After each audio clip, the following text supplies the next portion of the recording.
është një frut i këndshëm dhe ushqyeshëm. Përdoret i freskët, i tharë dhe i përpunuar në produkte të ndryshme si marmalata apo reçel.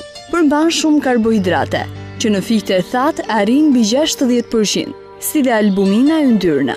Fiqt e njom kanë mjaft vitamin C, provitamin A dhe hekur. Fiqt rekomandohet të përdoren nga personat e dobësuar, nga anemikët dhe nga ata që ndjejnë shumë të ftohtë. Ata japin organizmit forcë dhe nxehtësi. Nuk këshillohet të përdoren nga ata që vuajnë nga sëmundja e sheqerit. Përdorim të mirë në mjekësinë popullore, fiqt kanë gjetur kundër kapslëkut, por fiqt nuk rekomandohet për ata që vuajnë nga diareja.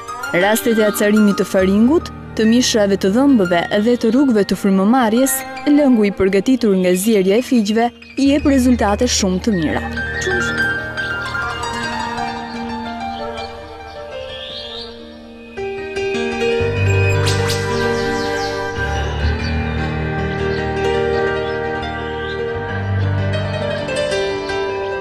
Qumshti i fikut ka gjetur përdorime praktike për heqjen e kallove, si edhe për lyerje kundër reumatizmave dhe dhimbjeve të tjera artritike. Qumshti i fikut të egër përdoret me efekt për zhdukjen e lythave nga sipërfaqja e duarve ose e këmbëve.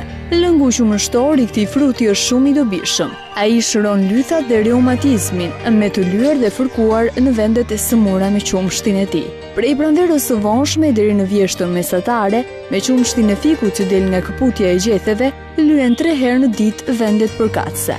Për reumatizmin lyhet direkt vendi i sëmur, kurse lythat pak para lyerjes pickohen pak me një thonjës të dezinfektuar, duke përgjakur pak lythin, që të mund të depërtojë më mirë qumshti shërues deri në rrënjët e lythës. Pickimi me thonjë bëhet vetëm një herë në fillim, kurse me të lyer vazhdohet 3 ditë me radhë, nga 2 herë në ditë. Ngjethet e njoma të fikut kanë veti terapeutike shumë të mira kundër sëmundjes së astmës.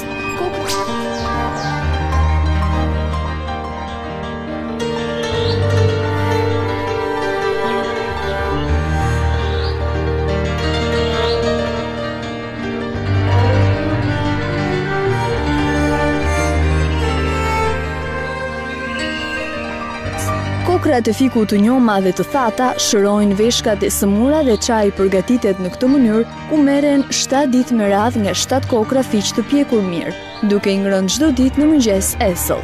Fiku është një frut i këndshëm dhe shumë ushqyes. Studimet e bëra kanë vërtetuar se fiku përmban një përqindje të lartë lëndësh ushqyese dhe vitamina. Është bërë qartë se fiku është një frut kalorik që ekuilibron dhe shmang aciditetin e trupit të njeriut. Është i pasur me burime natyrale të vitaminave A, B dhe C. Dhe përmban një përqindje të pasur e të lartë të lëndëve ushqyese, sidomos elementët hekur, kalcium dhe bakër. Përqindja e sheqerit tek fiku zë 19% të peshës së tij.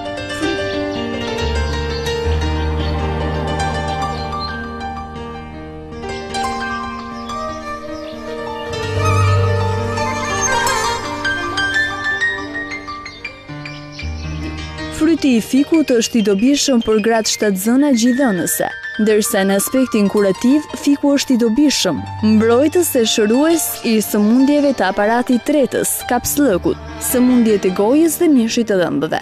Është vërtetuar shkencërisht se ekstrakti i fikut të thatë ndihmon diuretikët në pastrimin e gjakut. Po të konsumohet esëll, konsiderohet si një medikament i mrekullueshëm për rastet e kapslëkut të përkohshëm, sepse përmban lëndë pastruese. Për inflamacione në rrugët e frymëmarrjes përdoret infuzioni i fikut si gargar 3 herë në ditë. Për djegjet e lehta vendosen copa fiku pasi të jenë prerë në ripa tek vendet e dëmtuara dhe lidhen me një fashë të pastër, e cila ndërohet mëngjesin e ditës në vijim. Për ulçerat dhe plagët e këshia vendoset fik i thatë i zier mbi plag, duke i lidhur me fashë me kush që të ndërohet 3 herë në ditë. Kjo kur vazhdon por 4 deri në 6 ditë derisa të shmangen pa pastërtitë plotësisht.